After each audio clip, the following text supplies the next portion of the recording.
ஆசையுடன் கேட்பவர்க்கு அள்ளித் தருபவன், அல்லல் துன்பம் துயரங்களை கிள்ளி எறிபவன், பாசத்தோடு யாவரையும் பார்க்கின்றவன், பாவங்களை பார்வையினால் மாய்க்கின்றவன். அல்லல் படும் மாந்தர்களே அயராதீர்கள், அல்லாவின் பேரருளை நம்பி நில்லுங்கள்.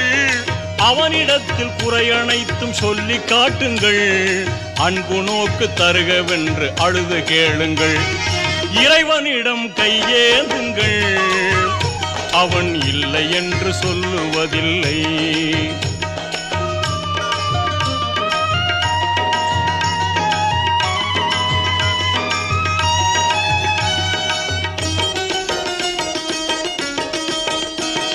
தேடும் நேயர் நெஞ்சங்களில் குடியிருப்பவன், தேடாத மனிதருக்கும் உணவளிப்பவன்.